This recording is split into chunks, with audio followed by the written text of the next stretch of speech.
సచివాలయం 22 పరిధిలో Rajanagar ward number 10 చెందిన నివాసి డాక్టర్ పల్లా కార్తిక్ ప్రభుత్వ ఆపరేషన్ లంగ్స్ కార్యక్రమం స్థానికంగా ఎంపిక చేసిన అమలు చేస్తున్న విధానంపై ఆందోళన వ్యక్తం చేశారు. ఆంధ్రప్రదేశ్ ప్రభుత్వం గ్రేటర్ విశాఖపట్నం మున్సిపల్ కార్పొరేషన్ చేపడుతున్న పట్టణ అభివృద్ధి కార్యక్రమాలను అభినందిస్తూ వార్డు 10 నెంబర్ కొన్ని అనధికారిక రోడ్డు పక్కన వ్యాపారాలు, దుకాణాలు ఇంకా అవుతున్నాయంటూ నగరంలో ఇతర ప్రాంతాల్లో చర్యలు తీసుకున్నప్పటికీ ఇక్కడ మాత్రం వాటిపై చర్యలు తీసుకోకపోవడం గమనించదగ్గదని పేర్కొన్నారు.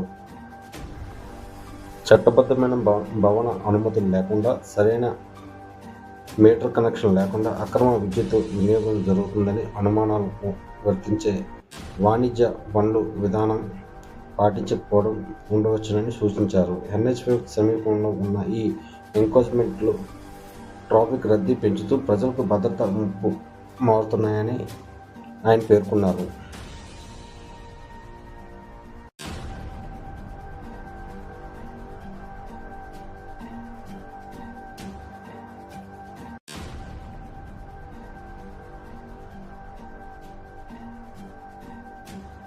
ఈ సందర్భంగా ఇస్తున్న ఫిర్యాదు తన వ్యక్తిగత ప్రయోజనాలు మాత్రమే కాదని ప్రజా ప్రయోజనాలు కూడా అని మీడియాకి పల్లా కార్తిక్ తెలియజేశారు.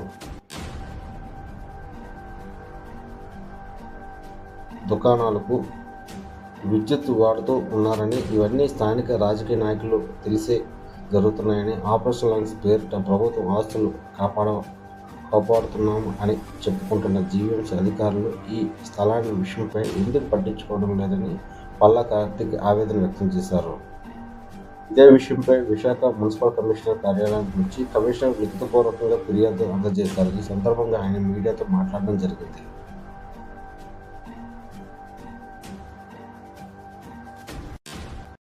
నా పేరు పల్లా కార్తిక్ అండి. రీసెంట్గా ఆపరేషన్ లంగ్స్ అని చెప్పేసి అనాథరైజ్ స్ట్రక్చర్స్ అని రిమూవ్ చేశారు. ఇది గాజువాకలోనే కాదు, విశాఖపట్నం మొత్తంలోనే జరిగింది. So ward number 9 and ward number 10లోని NH16కి అడ్జసెంట్గా ఉంది.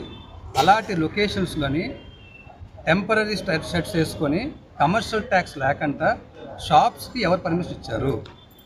2, వాడికి పవర్ అనేది ఎలాగా వాళ్ళు ఆ లైన్ ఎలాగొచ్చింది అది అంటే పవర్ ఎవరు రైట్స్ ఇచ్చారు? ఎందుకు వార్డ్ నెంబర్ 9లోని వార్డ్ నెంబర్ 10లోని కొన్ని స్పెసిఫైడ్ ఏరియాస్లోని ఈ అన్ఆథరైజ్డ్ స్ట్రక్చర్స్ ఉన్నాయి. మరి తీయాలనుకున్నప్పుడు మొత్తం అన్నీ రిమూవ్ చేయాలి కదా. ఎందుకు కొన్ని స్పెసిఫిక్ ఏరియాస్లోనే ఇలా ఉంచారు? మేము ఆల్రెడీ కంప్లైంట్ అనేది ఇప్పుడు ఇస్తున్నాం. ఎందుకంటే కంప్లైంట్ ఇవ్వకముందే మనకి NH16లోని అన్ఆథరైజ్డ్ దాంట్లో ఉంటే మనకి కళ్ళకు కనిపిస్తుంది. మన కళ్ళకు కనిపించినప్పుడే ఆక్రమిస్తూ ఉంటే మరి యాజమాన్యం అయింది అంటే రేపొద్దున మెసేజ్ ఏమి ఇస్తున్నారు? బిల్డింగ్ రేపు కట్టక్కర్లేదు, ఏమి కట్టక్కర్లేదు, ఆక్యుపై చేసుకోవచ్చు అని ఒక మెసేజ్ ఇస్తున్నారు కదా మీరు.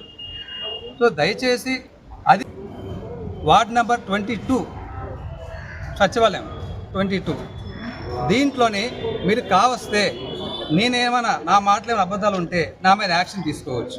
ఒకవేళ అన్ఆథరైజ్ ల్యాండ్ మీద కానీ పట్టా ఇచ్చినట్టయితే మీరు అధికార మీద యాక్షన్ తీసుకుంటారా? ఎందుకంటే ఒక అన్ఆథరైజ్డ్ అంటే ఇల్లీగల్గా మనం కన్స్ట్రక్ట్ చేసుకోవచ్చు, ఆక్యుపై చేసుకో మెసేజే కదా. నా ఉద్దేశం ఏంటంటే ఇలాంటివి జరగకుండా తక్షణమే ప్రభుత్వం స్పందించాలి. లేదంటే ఆపరేషన్ లంగ్స్ ఆపేసి మిగతా ఎవరికైతే రిమూవ్ చేసిన స్ట్రక్చర్ అంతా పెట్టుకోమని చెప్పండి. మీరు కమిషనర్ గారికి కంప్లైంట్ ఇవ్వడానికి కారణం ఏంటి? ప్రజా ప్రయోజనమా, మీది ఏదైనా వ్యక్తిగత ప్రయోజనం? ప్రజా ప్రయోజనం గురించి ఉంటుందండి. ఒకటి ఖచ్చితంగా ప్రజా ప్రయోజనం ఒకటి 100%. రెండోది అంటే వ్యక్తిగతంగా ఉంటుంది. వ్యక్తిగతం ఎందుకంటే మనం ఆథరైజ్డ్గా మనం ఒక బిల్డింగ్ కన్స్ట్రక్ట్ చేసుకోవడానికి ప్లాన్ ఇప్పుడు డబ్బులు కడతాం, అన్నీ కడతాం. కట్టినప్పుడు వాళ్ళు ఇలాంటి ఇల్లీగల్ కన్స్ట్రక్షన్ ఎంకరేజ్ చేస్తే ఎందుకు మీ బిల్డింగ్ అప్రూవల్ కట్టాలి, ప్లాన్ అప్రూవల్ కట్టాలి, పర్మిషన్ తెచ్చుకోవాలి?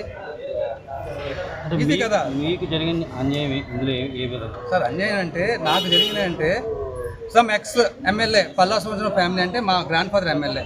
నాకు ఇలా జరిగిందంటే రేపొద్దున కామన్ పబ్లిక్కి ఎంత అన్యాయం జరుగుతుందో వచ్చాను. రేపనే రోజు కమిషనర్ కానీ ఇలా యాక్షన్ తీసుకోవాలనుకోండి రోడ్డు మీద కట్టిస్తారు.